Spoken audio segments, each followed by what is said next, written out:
Hello and welcome to my guide to the Beast Mastery Hunter in Warlords of Draenor. Now this is a spec that's actually going to be rather familiar to you if you played it in Mists of Pandaria. However, I do have one bit of rather unfortunate news. Currently this spec is not performing as well as the other two Hunter specs, with Marksmanship currently edging out ahead. However, in large AoE situations, BM does perform very well. Anyway, with all that stuff covered, it's time to get into the guide. So first of all, I'm going to cover talents. At the level 15 tier, I'd say that you should go with either Post Haste or Crouching Tiger. Personally, I like to go with Post Haste as the running speed just really helps with mobility, and I just find that it's often very useful in fights on a regular basis. Then at the level 30 tier, I like to go with Binding Shot. None of these really help out with your raid DPS or anything like that, but Binding Shot generally does offer quite a lot of nice utility. However, all three can be useful circumstantially. For the level 45 tier, I go with Iron Hawk. The reason why is because it's just solid damage, damage taken reduction, which is always a good thing, and it's always active. It's not like with Exhilaration where if you forget to hit the button or you're too late or something like that, you could die. No, Iron Hawk just works really well and your healers will like you for it. At the level 60 tier, I go with Dire Beast, as it simply just does more damage than the other options. And at level 75 tier, I go with Murder of Crows, again because it just does the most damage.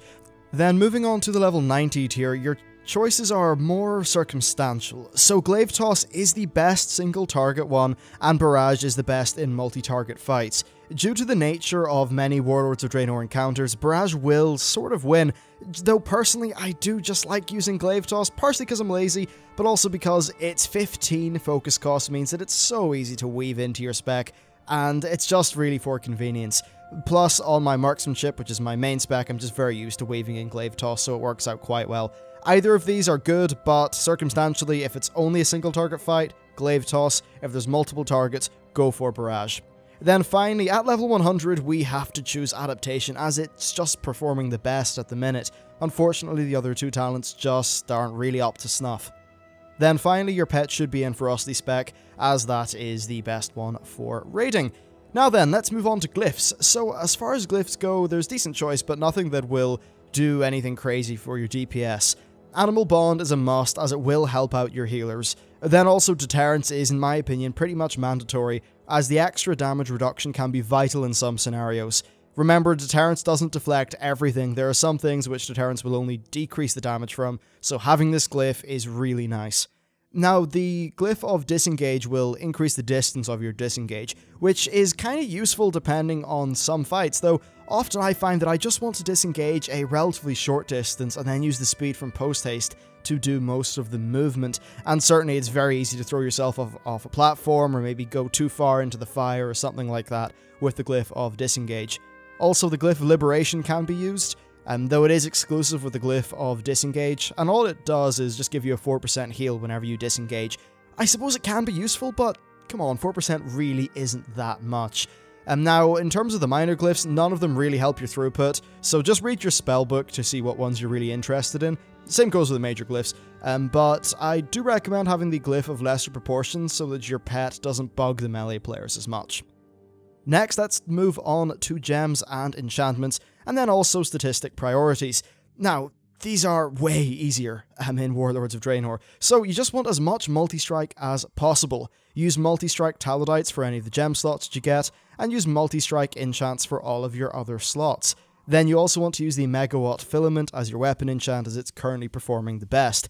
And in terms of stat priority, your best stat is multi-strike first, but then an equal mix of critical strike and mastery, then followed by haste, with versatility being the least good stat. When looking up the Warlords of Draenor loot, do bear in mind that because of statistic priorities and the fact that much of the loot in dungeons is randomized, something with a higher item level but has rubbish stats might not actually be a DPS upgrade. If you're in doubt, just use Ask Mr. Robot or a similar tool to find out what's best. With all that covered, it's time to talk about the rotation for this spec, and the good news is that if you're familiar with it in MoP, you'll be fine in Warlords. It's pretty much what it was.